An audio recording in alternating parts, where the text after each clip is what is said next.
Olá, gente, boa noite. Vamos para mais uma live. Vou esperar vocês entrarem. Nós vamos falar sobre os assuntos assim que são sempre, para mim, palpitantes. Eu sempre adoro meus assuntos aqui. E hoje esse assunto que é a da autossabotagem, eu acho assim fundamental para a gente se entender melhor, né, nesse momento de vida.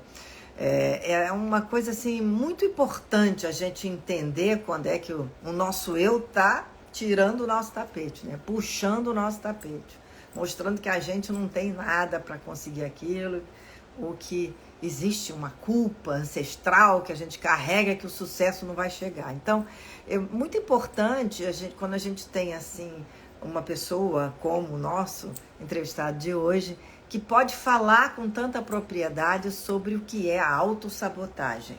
Uma autossabotagem que muitas vezes você nem percebe que está fazendo, mas está assim. Então, como é que a gente entende que está criando essa nuvem negra em cima? Porque a autossabotagem é uma nuvem pesada que a pessoa carrega, né? Então, já chegou aqui, algumas pessoas já estão aqui, muita gente. Boa noite. Estou vendo aqui que várias pessoas já entraram. E eu vou ver se o Rossandro Klinjay, que é o psiquiatra, o psicanalista e professor que eu vou conversar, se ele já entrou aqui. Vamos ver se ele já entrou. Vamos ver aqui. Se o Rossandro... Ele ainda não entrou. Ah, entrou sim, tá aqui. Já chamei. Tomara que ele entre logo, que eu acho que é um assunto assim da maior importância para a gente poder, né, viver cada vez melhor, porque a gente precisa de ferramentas para isso. Deixa eu ver aqui se ele já entrou. Não entrou. Vou chamar de novo.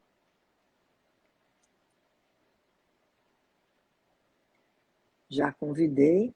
Está convidado. Às vezes é isso, né, gente? A gente já sabe, né? Tem uma certa emoção, né?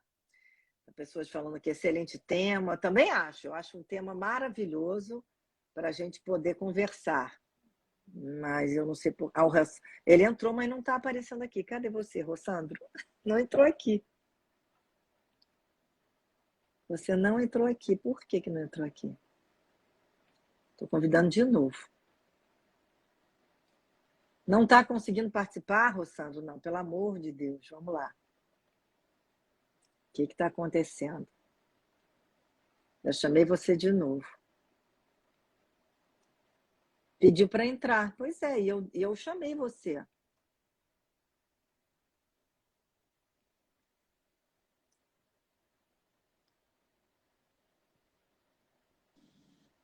Deu Entrou. certo. Que bom, Rossandro. Prazer, Já Márcia. Como é estava que você aqui, pessoal. tá? Vou ligar a luz Tudo aqui bem bem? rapidinho, tá? Tudo em Liga sim. paz. Liga para Tá você meio... ficar mais claro. Isso. Exatamente. Como é que você Já tá? tá.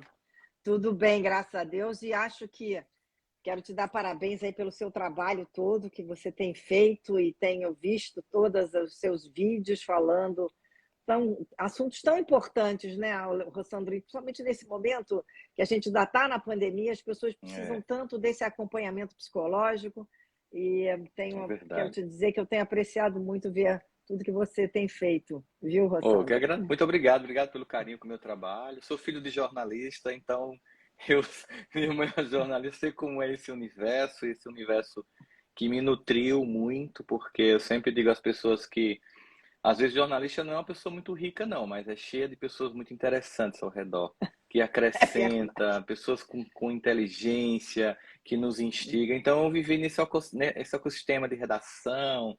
Inclusive, meus primeiros trabalhos foi em jornal, depois em TV, né? E isso foi me enriquecendo. Então, com certeza, é uma alegria esse convite de estar aqui com você para a gente discutir um tema tão apropriado, como você muito bem falou, que tem a ver com o momento em que a gente está vivendo e que apenas explicitou muitas das dores da alma, que são a grande questão do século XXI, que é a saúde emocional. E o tema que a gente escolheu hoje para falar, que é uma coisa que às vezes nos irrita muito, né, Márcia, que é a autossabotagem. Pois É muito é, irritante descobrir que muitas vezes somos nosso pior inimigo. pois é, eu estava assim. pensando muito nessa nossa live, sabe? E Hum, pensando nos sistemas que a gente tem dentro da gente, né? Tem crenças hum, limitantes. Essa é uma frase até muito conhecida hoje em dia, se fala muito nas crenças limitantes. E eu uhum, gostaria muito que você falasse quais são as principais crenças limitantes que a gente acaba fazendo essa autossabotagem, né? E, pô, eu até quero colocar aqui uma coisa. Eu tive um pai que hum, dizia que nós três filhas, nós somos três filhas, que ele tinha três filhas únicas. Então, que para a gente tudo era possível. Então, eu acho que existe um dado também desse hum. apoio emocional familiar muito importante para a gente Tá. acreditar em si próprio, né? E Uhum. que eu acho que ajuda a não criar essa crença limitante que é a autossabotagem. Mas eu queria Sim, que você, como especialista, falasse. claro. Primeiro dizer que ele diz uma coisa muito interessante, porque no momento que ele disse que vocês eram três filhas únicas, ele deixou bem claro para cada uma de vocês que cada uma tem um espaço muito particular e que tinham como conseguir aquilo que queriam a partir dessa forma muito particular como ele amava cada um de vocês. E uma das coisas que mais dificulta a vida da gente na vida infantil são as comparações que são feitas entre as pessoas.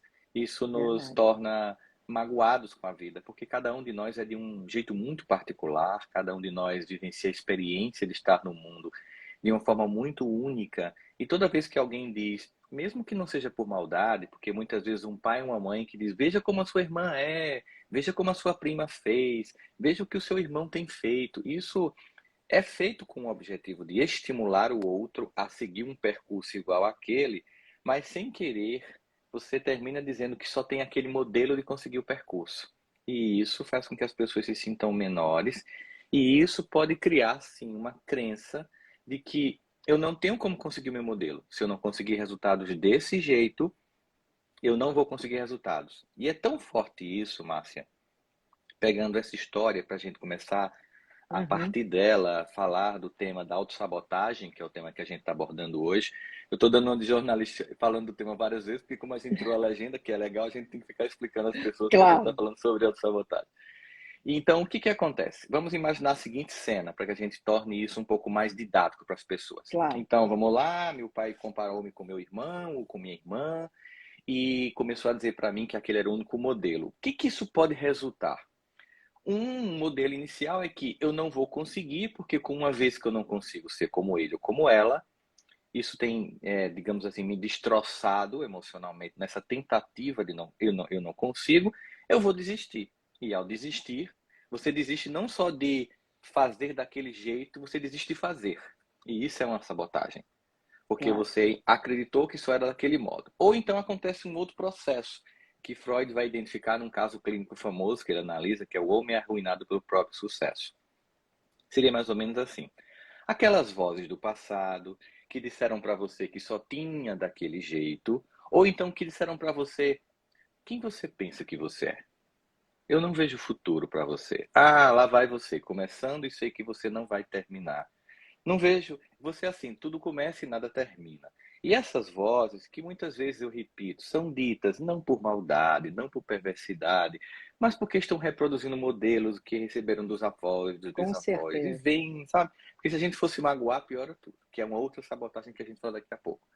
Aí aquelas vozes vão lá, mas de algum modo, você resolve inconscientemente criar um autoconceito que diz: eu vou provar que eu vou conseguir do meu jeito, não do jeito da minha irmã, não do jeito da minha prima, eu vou conseguir. Ou então eu vou provar que eu vou conseguir, apesar de estarem dizendo que eu não vou conseguir.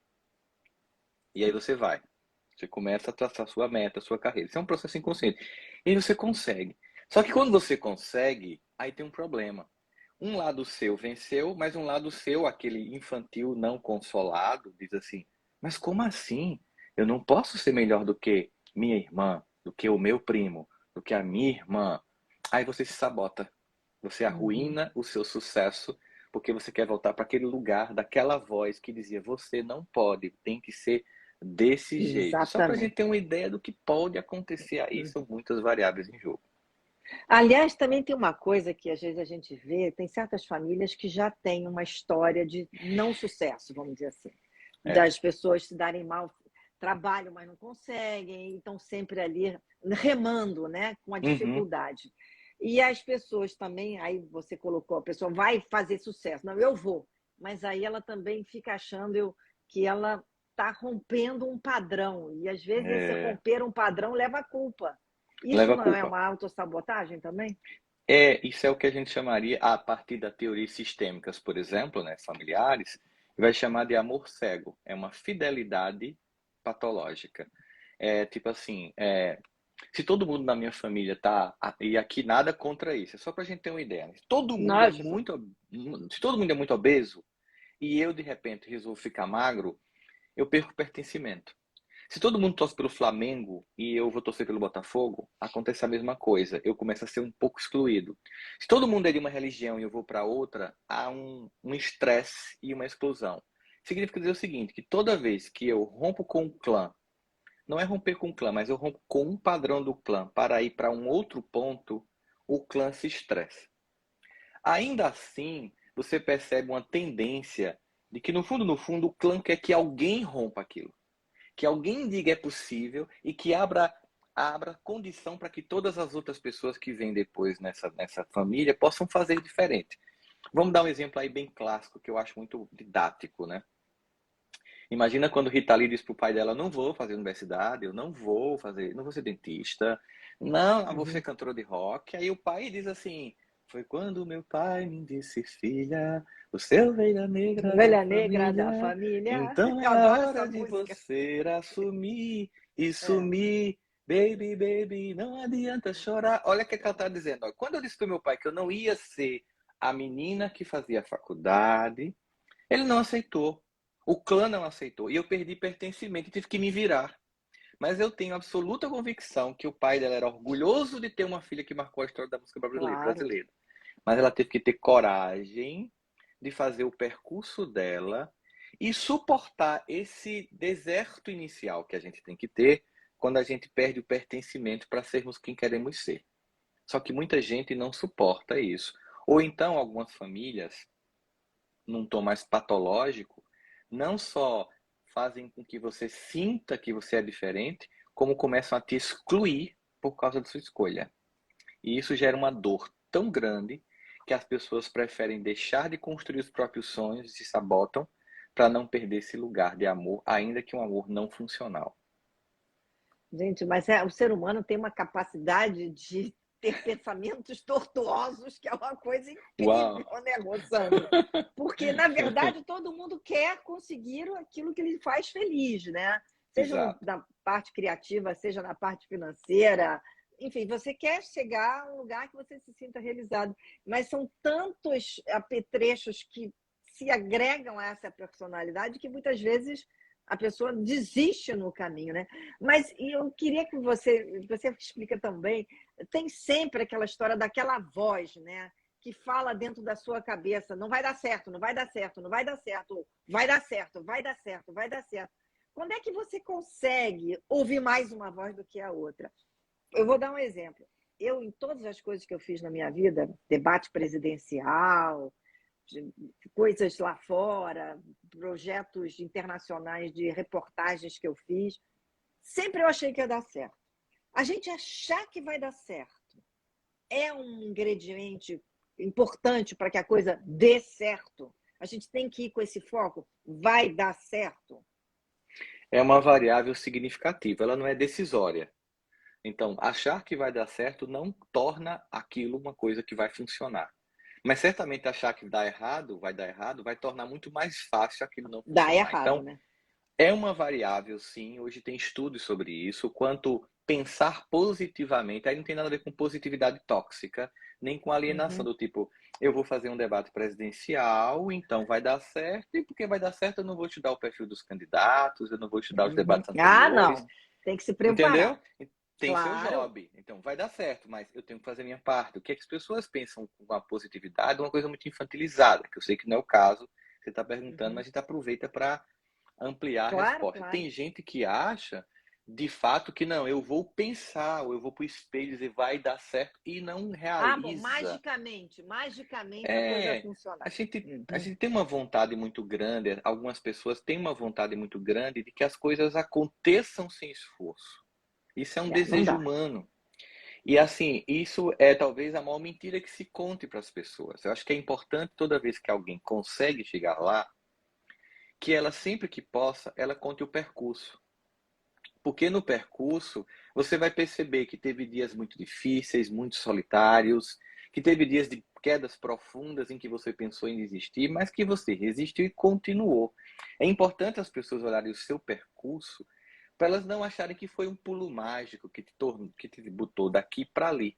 Então essa trajetória ou essa jornada do herói individual que cada um de nós ela é importante ser revelada para as pessoas, porque aí as pessoas vão perceber, sim, ela tinha um sentimento de que daria certo, mas ela Mas fez o processo, a, né? a parte dela, quer dizer, a A gente tem que parte fazer a dela. nossa parte, né? Tem até A gente tem uma que. análise muito clássica, teológica, de uma passagem bem conhecida do cristianismo, que é a ressurreição de Lázaro, né? E é interessante porque ali também mostra muito isso, assim, a gente tem que se colocar naquele lugar. Então, quem foi visitar Lázaro morto? Um homem, Jesus, que tinha andado sobre o mar, que tinha multiplicado pães e peixes, que tinha feito um conjunto de milagres, prodígios, e obviamente que se eu chamo esse homem para visitar um parente morto, a minha expectativa não é de que ele coloque flores, é de que ele faça mais um prodígio. Então a expectativa de quem estava naquele lugar não era de que ele apenas fosse lá depositar flores, ou que não era nem o que se fazia na Judéia daquela época, ou algum ritual de luto. Era que ele fizesse um prodígio, era que ele fizesse um milagre. Então essa era a expectativa natural. Agora, geralmente quando a gente tem expectativas, a gente amplia muito e infantiliza as expectativas, até na relação com o sagrado. Tinha-se, então, naquela região, não túmulos, como a gente conhece aqui no mundo ocidental no Brasil, ou aqueles cemitérios de grama, como a gente também os tem, mas as pessoas eram colocadas em cavernas É a terra. e não tinha também caixões, mas elas eram atadas como se fossem gases. E para evitar o odor da decomposição cadavérica enquanto famílias enterravam outros parentes, uma pedra era colocada na caverna. Isso. Então É. chega Jesus e a multidão meio que já tinha expectativa de que algo como levantar Lázaro acontecesse. Eles esperavam alguma coisa desse tipo. Uhum, Só que uhum. quando ele chega tem uma pedra e eles dizem, por favor, tirem essa pedra. As pessoas movem a pedra e depois Lázaro se levanta, levanta-te Lázaro, Lázaro levanta, mas ele está atado, então ele sai meio que andando um passinho curto porque ele está cheio de ataduras. Eles dizem assim, tirem as ataduras e deixem que ele vá. E provavelmente aconteceu um burburinho naquele momento. Mas como assim? Ele levanta Lázaro e não tira a pedra e as ataduras. A coisa mais simples ele não faz, é a mais complexa ele faz. É porque justamente assim, quem poderia tirar a pedra ou desatar os nós? Qualquer um de nós ali. Qualquer um. Quem poderia levantar Lázaro? Somente ele. Só E Jesus, aí é. a imagem é, aquilo que depende de nós, nós temos que fazer. Nem o sagrado fará no nosso lugar. Então até a nossa relação com Deus tem que ser uma relação madura, senão a gente sabota até nossa relação com o sagrado, infantilizando ela.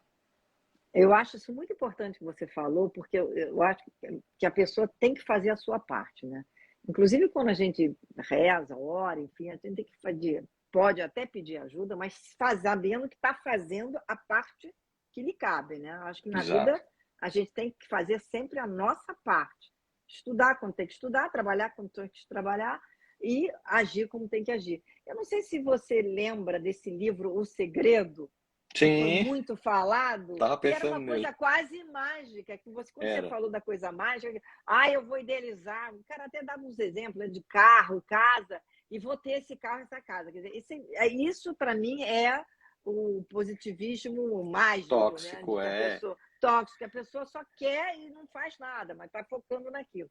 Isso eu acho muito ruim, realmente, e não contribui para o amadurecimento, né? E cria uma Mas frustração. Sim, mas pode perguntar. enorme, né? Tem também aquela famosa frase que até da cultura americana, dos indígenas americanos, que diz que você tem dois lobos, né? Que você tem um lobo que é mau e o bom. quem é que vai sobreviver? Aquele que você alimentar mais. Então, eu Exato. acho isso muito interessante, porque o ser humano é isso, né? Ele tem os dois lados, tem que alimentar um lado. E aí eu volto àquela pergunta da vozinha que fica na cabeça. Você não vai conseguir, você vai conseguir. E tem sempre um diálogo, né, Rossandro? Tem. Diariamente nós temos que lidar com esse diálogo interno. E às vezes a sabotagem é que o diálogo é intenso demais. Tem pessoas que Hum, não agem porque ficam na ruminação psicológica. Ah, e se, não e tal, e não fazem. Então, às vezes, a sabotagem já é o próprio diálogo, porque não há nem solução, é só o diálogo, a ruminação psicológica. Tem pessoas que ruminam tanto que falam só.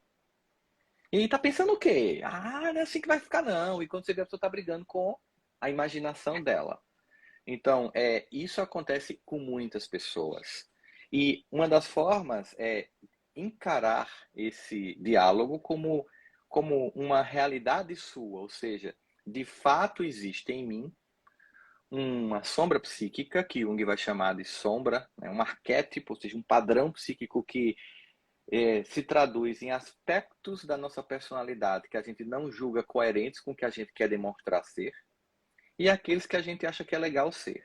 Aí tem uma antropóloga americana, Margaret Mead, que diz uma coisa interessante. Aquilo que você diz que você é, aquilo que você pensa que você é, aquilo que de fato você é, são três coisas diferentes. isso é muito interessante mesmo. Eu acrescentaria, e aquilo que você posta é a quarta coisa diferente. Essa, então, é completamente com, com filtros e todas as coisas é bem diferente, né? Então, o objetivo da maturidade, que seria uma escolha de viver a vida com muita maturidade, ou seja, com muita coerência, é buscar essa coerência entre uma proximidade entre aquilo que eu digo e aquilo que eu sou, essa coerência psíquica. Para isso, o ser humano tem que assumir essa sombra. Assumir essa sombra não é fazê-la agir, mas entender ela e poder direcioná-la. Por exemplo, vamos dar um exemplo na criança. Aí Uhum, você tem dois filhos e um quebra o brinquedo do outro. certo. Bom, geralmente o que as famílias fazem? Você não pode bater no seu irmão menor, ele quebrou sem querer. E ao fazer isso, e eu entendo que é correto, o objetivo é o seguinte: você não pode ser ruim para seu irmão porque ele quebrou seu brinquedo. Só que se esqueceu de uma coisa, de acolher a dor de quem teve o brinquedo quebrado. Quebrado. É, tem razão. Então, o que a gente pensa assim, ó? Então vamos lá. Ó, filho, já tive meu brinquedo quebrado por meu irmão, já pegaram minha boneca e arrancaram a perna dela, já brincaram com meu brinquedo na escola e quebraram, e eu fiquei muito chateado, e você tem todo o direito de ficar chateado. Fique chateado, eu já fiquei chateado, é muito normal ficar chateado, eu estou acolhendo tua sombra. Mas estou dizendo o seguinte, agora isso não te dá o direito de bater no De teu irmão bater, pequeno. claro. Então, eu acolho o sentimento, mas redireciono o comportamento. Assim, nesse diálogo interno, para que a gente evite essa gangorra emocional, a gente tem que acolher o que é que esse ladozinho que não quer dizer, tá? Você não, por que que você não quer? Ah, tipo assim, eu quero passar no concurso, mas eu tenho que ler mais, porque eu fiquei numa colocação não muito boa, mas eu quero ver série. Eu quero ver Pois série, eu é. não tô cansado. É esses dois lados. Aí você vai assim, tá bom. Quem quer ver série é aquela pessoa que quer uma satisfação imediata. É aquela pessoa que cansou. Então acolhe isso. Está cansado? Vou fazer o seguinte: vai lá, toma um café. Vê um episódio, mas só vê um. Mas volta, sabe por quê? Porque se você continuar assistindo série, você vai passar a vida só vendo séries. Mas se você passar no seu concurso, você vai ter dinheiro para ir nos lugares onde as séries são filmadas. Isso é mais Isso legal. é muito mais legal. É Então, verdade. essa equação emocional que a gente tem que fazer conosco mesmo. Ou seja, eu preciso, é o que Freud vai chamar o tempo inteiro também lidar com outra ambivalência, que é o princípio do prazer e o princípio da realidade. O princípio do prazer, fazer o que é legal, e o da realidade, fazer o que é necessário. Então, uma das coisas que faz com que você pode sabotar é começar a atender mais o princípio da realidade e negociar com o princípio do prazer. Não é negá-lo, não é nunca dar um espaço para ele, mas não deixar que ele domine o jogo. Você acha, Rossandro, com a sua experiência vendo esse mundo digital, que as pessoas estão mais refém do prazer? Porque Então, as pessoas estão muito ligadas e isso pode. E tem uma coisa que eu acho incrível, que é a sua atenção parcial, porque tanta informação que ninguém está muito presente. não. Isso também não é uma forma da gente acabar sabotando os nossos objetivos e futuros? Assim, absolutamente sim. Sabe, hoje em dia não é nenhuma opinião, são muitas pesquisas que já têm consolidado resultados que mostram que a nossa profunda atenção parcial constante, que você colocou aí, que foi até uma tese definida por um engenheiro da Microsoft, cujo nome agora eu não vou lembrar, em que ela diz assim, que a gente realmente está sempre disputando. Então, imagine que eu te encontro aí, você mora no Rio ou em São Paulo, Márcia? Moro no Rio. Imagina que eu te encontro aí no Rio, a gente vai pro Leblon tomar um café aí com sua família, e você começa a conversar comigo. Rossandro, como foi legal a live? Que legal, foi muito massa. Só um minutinho, Márcia, eu respondo o WhatsApp, depois eu mando um áudio. Você vai dizer assim, cara, esse cara não tá aqui, ele não tá com a gente. Você pode responder isso depois, eu tô neste momento com você. Então, quando a gente tem, primeiro, você perguntou, temos muitos prazeres hoje? Claro que sim. É só lembrar, Márcia, que quando eu era adolescente, o máximo que eu tinha, imagina, eu fiquei imaginando a pandemia quando eu era adolescente, né? Eu teria apenas a sessão da tarde e Lagoa Azul pela milésima vez para assistir. Eu também, só teria isso. Era o que ia ter. E aí a gente É. tem Netflix, Amazon Prime, HBO Max, Disney Plus e caramba de tantos Tem trocentos. tudo. Tem trocentos de streaming. Eu, eu tinha que esperar Barrados no Baile 7 dias para ver o próximo episódio, né? Então eu tinha que esperar. E não tinha nenhum como foi no último episódio, já entrava no novo, né? É Então, assim, verdade.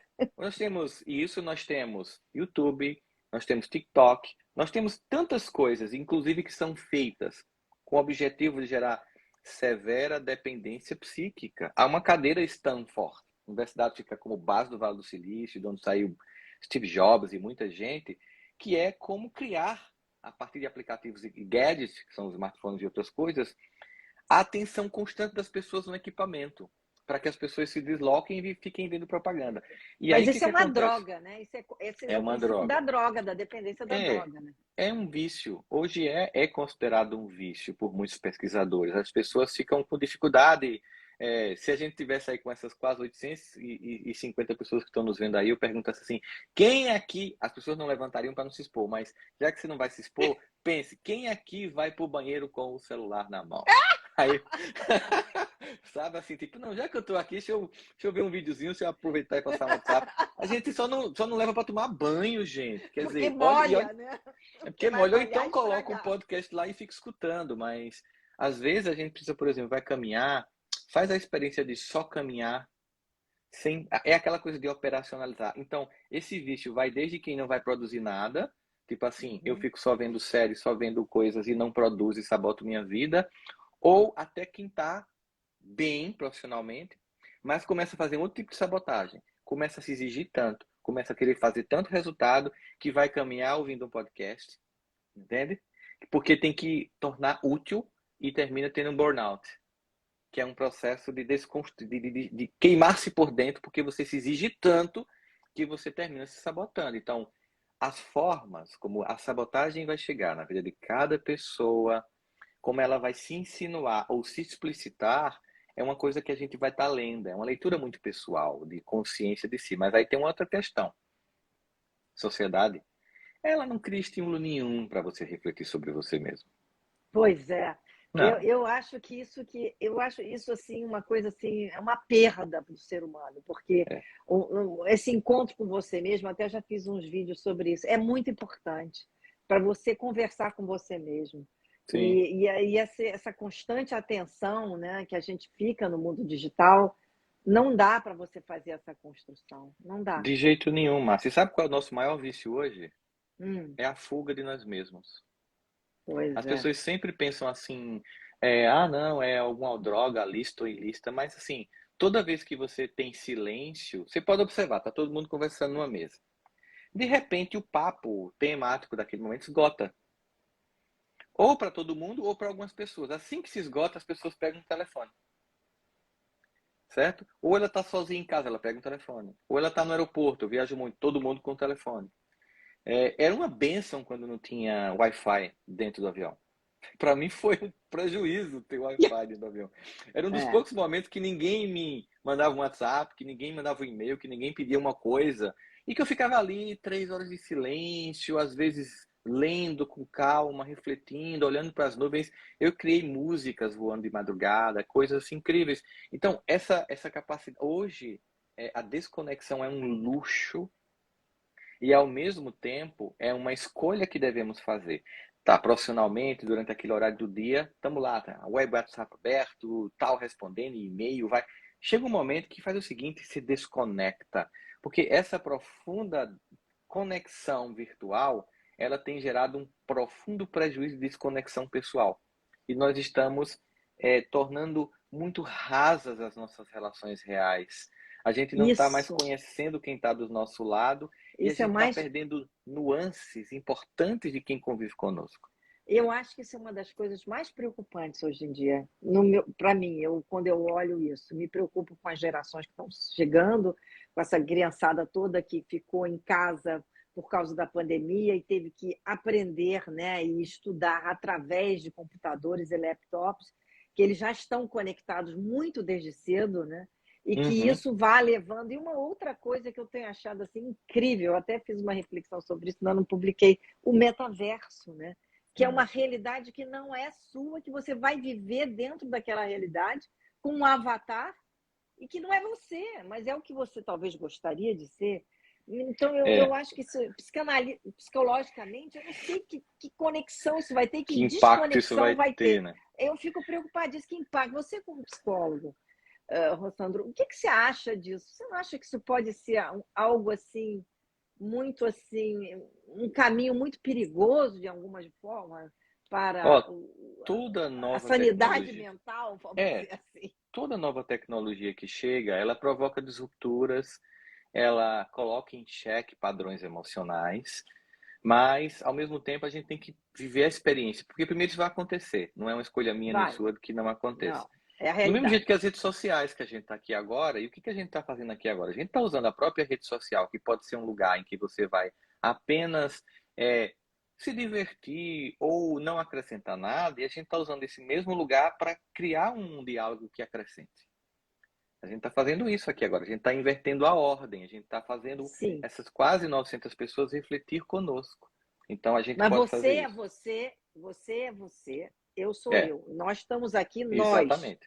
Nós não temos um Estamos. avatar que está conversando. Não, Não, não é o não, nosso não. avatar, é a nossa Mas vamos pessoa. pensar da seguinte forma: toda vez que eu vejo você há muito mais tempo do que eu conhece o mundo das celebridades e conhece muitas pessoas que se deprimiram porque se confundiram com personagem.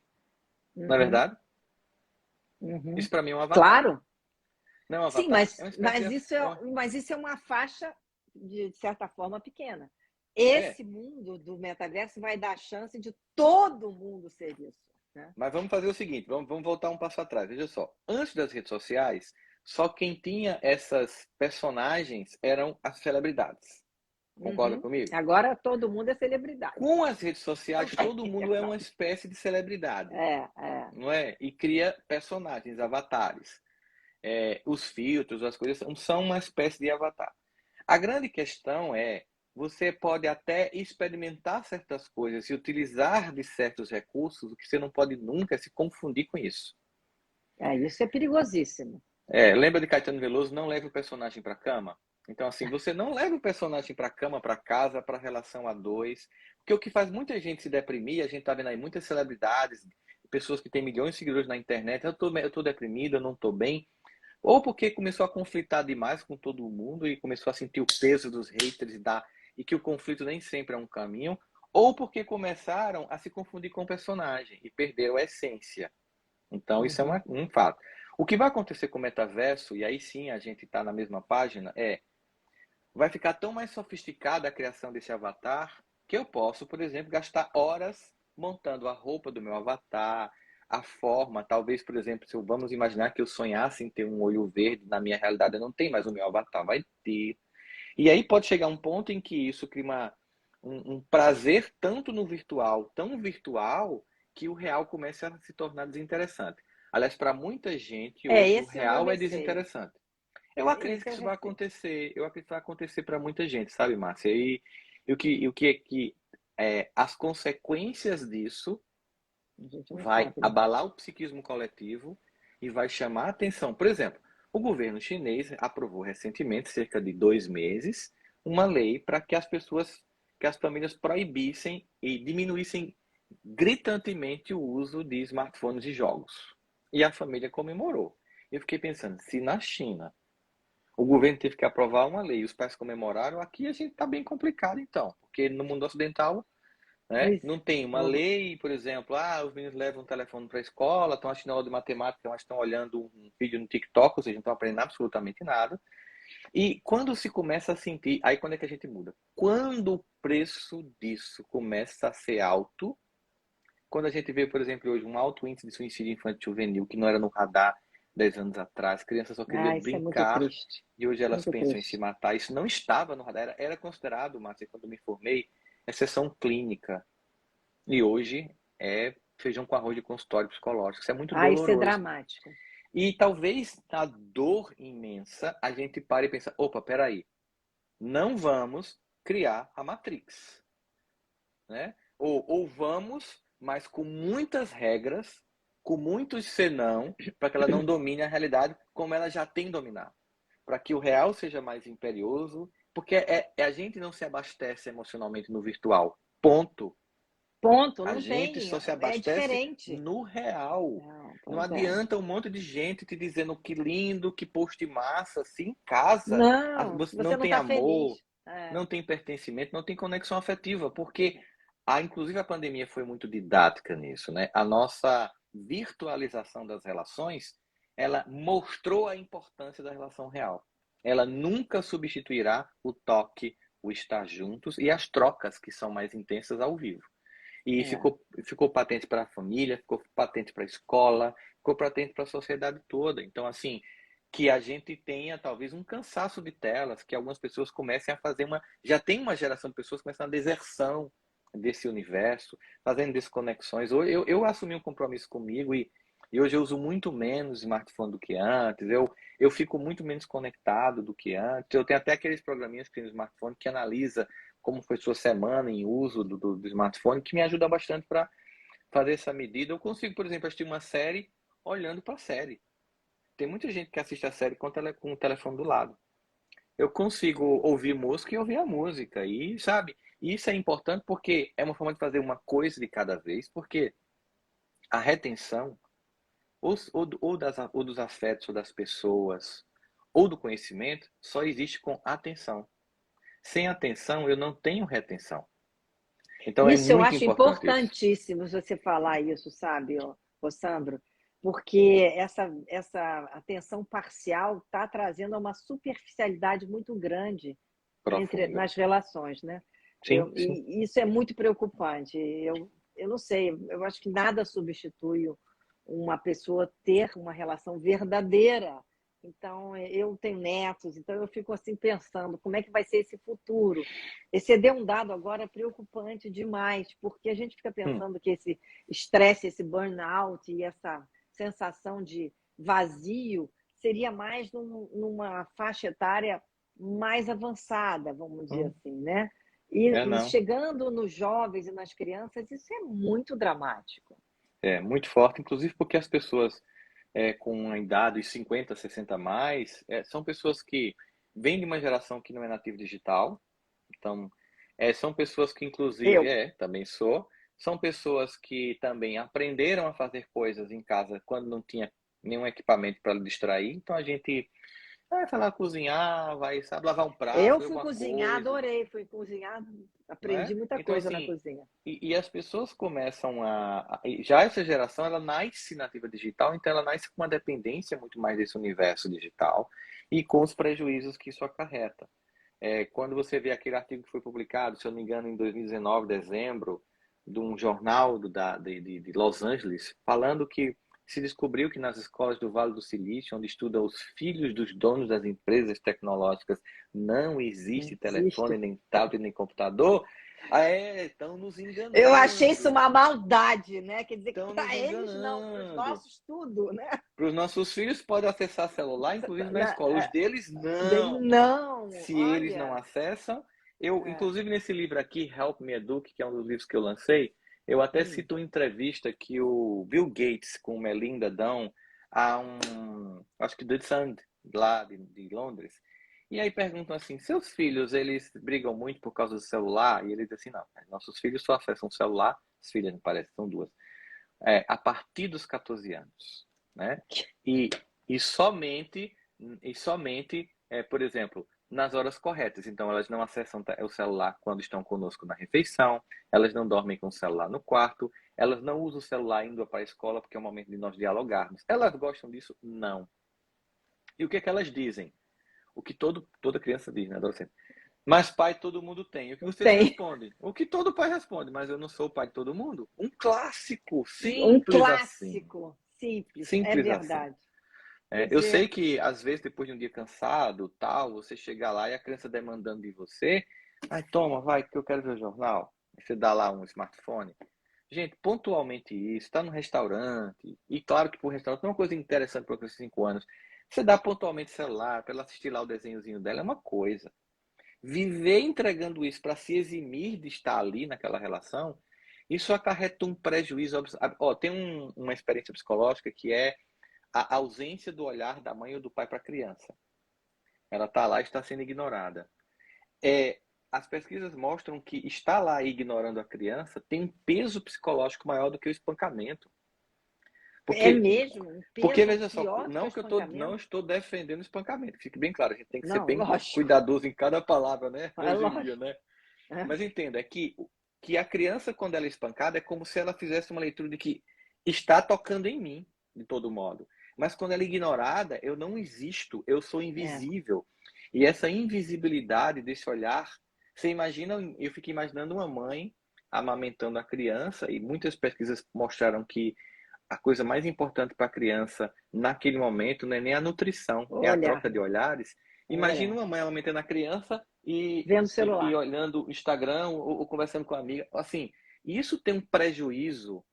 Você então é só uma vaca leiteira? Uma pessoa que fornece, é uma mamadeira? Você fornece um leite, mas você não se relaciona? Isso vale para o pai, isso vale para a mãe. Nós precisamos entender que a conexão entre os seres humanos é muito fundamental.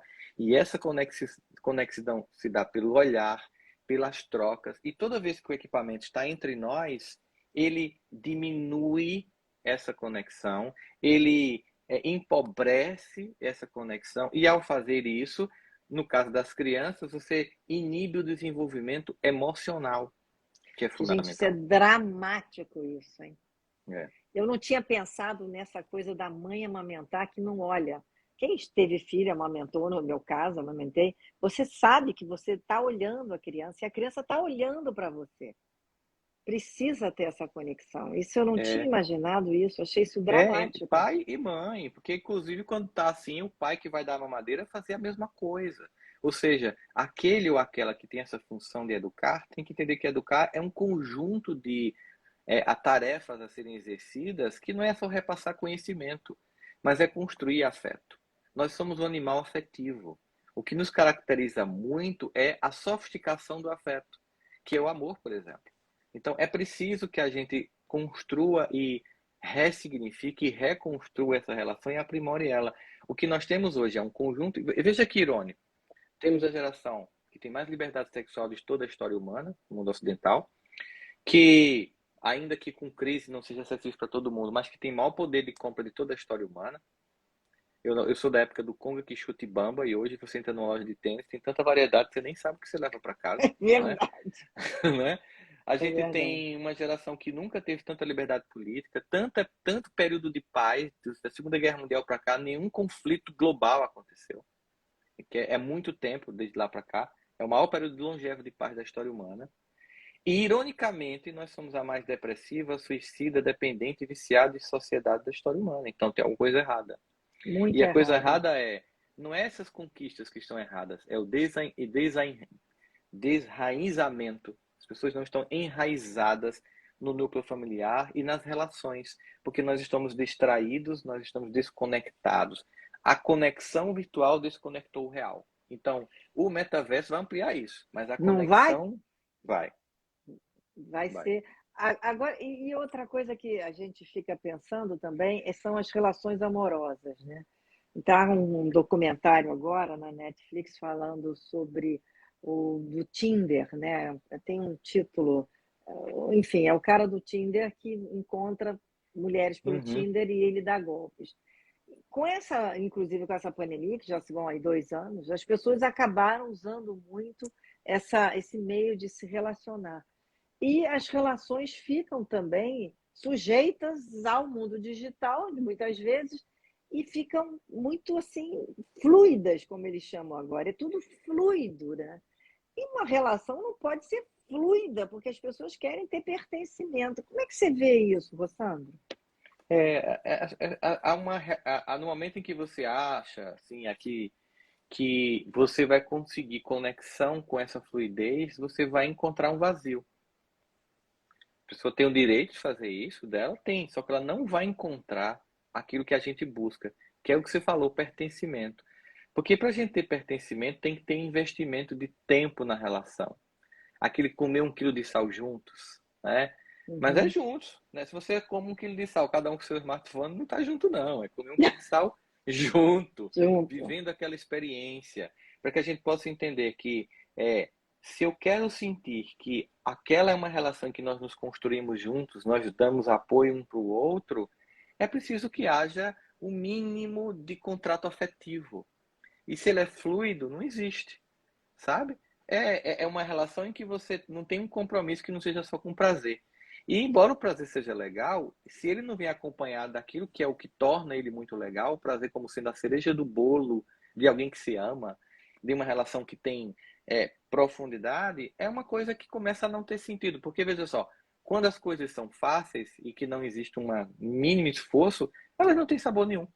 Né? Se você pegar, por exemplo, pessoas que sempre tiveram tudo, elas olham com cara blazer para tudo. Ah, não, toma esse tênis. Ah, mais um. Tem lá um monte de tênis no guarda-roupa, tem um monte de brinquedo. Ela não valoriza. E as pessoas estão se objetificando também. Ah, tem um monte de pessoas para transar com você, mas nenhuma para fixar uma relação. Depois aquilo perde valor. Eu atendia pacientes que acordavam de manhã no motel com alguém, não sabia o nome, sabe? Nossa, E aí, às vezes tinha nojo, às vezes tinha asco, às vezes nem ligava, mas também não se conectava, sabe? Depois não queria mais nem trocar o WhatsApp. Então, assim, a questão é, no fundo, as pessoas querem sim uma relação estável, né? Tanto que eu digo muito, Márcia, que a coisa mais invejada do mundo hoje não é dinheiro, nem é beleza, nem é poder, nem é sucesso. É um casamento feliz. Sabe por quê? Porque depende de duas pessoas. é verdade. Você pode conseguir todas as outras coisas sozinho, sucesso, mas uma relação a dois bem-sucedida é um compromisso de duas pessoas e que depois se estende para uma família que é feliz. E a gente vê engraçado, porque tem muitas pessoas que não têm visibilidade, nem seguidores, nem têm sucesso, tem uma família estável, e tem um monte de gente que tem tudo isso, é completamente desestabilizada porque não tem conexão afetiva, profundidade, enraizamento. Eu acho que isso é o que o ser humano procura, né? Eu acho que essa sensação de que esse sentido na vida, né, também passa por umas relações afetivas bem construídas. Mas tem Sim, uma sim. coisa, Rossandro, que eu sempre penso que existe dentro de cada um de nós aquele vazio existencial, né? Tem aquele momento da sua solidão interna, que é uma Uhum, solitude, não é uma solidão. E as uhum. pessoas às vezes se desesperam porque acham que aquilo ela está deprimida. Então, como é que a pessoa entende que aquilo não é a depressão, mas é uma coisa intrínseca do ser humano, que é esse vazio existencial? O problema é que as pessoas acharam que a vida tem que ser feliz sempre, tá sempre bem. E isso virou um traço de loucura da humanidade. Então, quando vem o normal, que é esse momento em que você tá lá se ressignificando e há uma aparente perda de sentido, uma tristeza profunda, mas não é uma depressão, você começa a se questionar. Se lhe disseram assim, não, aqui é um carpe diem alucinado.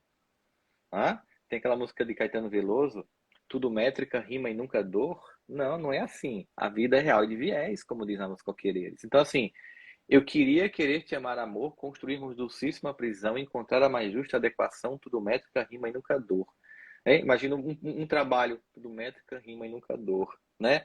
Um sucesso, tudo métrica, rima e nunca dor. Uma relação a dois, tudo métrica, tudo rima e nunca dor. É uma Não mentira, existe. isso é uma Não piada, isso existe. é uma loucura, não caia nesse conto. A vida tem dia punk, difícil, às vezes não tem sentido, às vezes coisas horríveis acontecem com alguém que se ama, ou com você, ou com o mundo, e você tem que continuar. E você tem que entender que faz parte, que é uma tarefa nossa, obviamente muito importante, não se paralisar diante da dor e continuar e ir além dela. Mas ela acontece. E mais que isso, é aí onde tem grande substrato de aprendizado. O caráter pedagógico dos momentos difíceis, que nos guardam profunda marca na memória. Nós lembramos muito dos dias ruins, porque é uma estratégia neurológica, não para nos colocar como depressivos. É porque marca muito mais um erro do que um acerto, porque a gente não repita. Tipo, não vá mais por aí que não dá Aprendizado, certo. né? É um aprendizado, só Aprendizado, né? que muita gente faz uma leitura, eu lembro mais dos dias ruins. Lembre, mas lembre como memória não afetiva tão somente, mas como memória de aprendizado, de criar um novo circuito. Eu acho que tem uma frase de Jung que diz a maneira mais rápida do aprendizado é a dor. Não é do Jung essa frase? Não sei se, não sei te dizer, mas embora não importa de quem seja, é Seja, verdadeira. mas é É verdadeira, verdadeira. né? Porque É com a dor verdadeira. A você dor aprende, né? É o autoconhecimento, né? Você sabe quem às você vezes é. às vezes é o último recurso da pedagogia da vida. Você apelou para o conhecimento, para o carinho, para o afeto, a pessoa não atende nada, a dor vem e opa, doeu. Aí você para e, opa, não tá dando certo, né? Então a dor tem essa característica de ser um elemento pedagógico. Claro que a dor persistente, insistente, ela é destrutiva. De repente você está numa relação. Aí, Claro. se a pessoa radicaliza o que a gente está falando, então quer dizer que ficar numa relação tóxica com alguém que maltrata é pedagógico. Não, aí já Não, não é. aí não, né? Aí Aí é você. doença, Aí, né? aí já é doença. Você começou a achar que aquilo é amor e não é. Aí já é uma outra coisa, Aliás, mas que. aliás, essa idealização, né, de sofrer todo o tempo também não serve, né? A gente tem Não, que não. buscar o equilíbrio, né? Do jeito Ô, que eu não Rossandro, posso parar o. Sim, pode ir, Márcia. não, porque eu estou com medo de que daqui a pouco a gente vai acabar o tempo, que você sabe que Tranquilo, tô cai a vendo. live, né? E eu ia falar duas outras coisinhas que eu acho que Tá. são importantes para o ser humano. A resiliência, né? Que a Uhum, gente tem que seguir em frente, como você falou, né? E uma uhum. coisa que a gente acaba fazendo na autossabotagem, que é a procrastinação, né? Que a Esse é gente um acaba. clássico. É um clássico, né? É, deixa para depois, amanhã eu é. faço, né? A procrastinação, ela tem como objetivo evitar o desprazer de fazer o que tem que ser feito. Lembra do princípio do prazer, princípio da realidade? Ou seja, eu vou estudar mais para o concurso, eu vou ver a série. Eu Uhum. acordo ou fico aqui e digo que estou doente. Né? É, Então, todo dia eu tenho que fazer uma escolha, se eu tenho que fazer o que tem que ser feito ou aquilo que me dá prazer. E é uma escolha que vai definir quem você vai ser. É o lobo que eu estou alimentando. O que faz o que é exatamente. correto, né? Sabe aquela parábola da cigarra da formiguinha? Claro que muito exagerado hoje em dia, mas é aquela coisa assim, eu preciso fazer coisas que só dependem de mim. Então, procrastinar é uma forma de adiar, de ficar o tempo inteiro empurrando com a barriga. Aí você tem que começar a conversar com a sua procrastinação. Você quer parar de estudar porque começou a dar desprazer. Então, tudo bem, vamos lá fazer uma compensação. O que você quer fazer agora para você se dar um prêmio por ter estudado Uhum. 4 horas? Vai te dar isso, mas lembra, você tem que voltar, sabe? Porque você ficou na milésima colocação, no concurso só tem 50 vagas, então não dá para ficar vendo série. Então, assim, tem que ter uma conversa adulta com você. E com relação à resiliência, é importante que se diga, nós não nascemos com ela, nós construímos. Aliás, a maturidade também não vem com o tempo, é uma escolha, é uma opção de querer Uhum. ser maduro. Então, a resiliência é a capacidade que nós temos de se refazer apesar das circunstâncias de dor e continuar e entender que essas circunstâncias de dor, elas até forjam a competência para que aquele desafio que presentemente parece impossível, amanhã seja viável de enfrentar. Então, às vezes eu passo por certas situações que vão criando fortalecimento, que vão me tornando mais competente.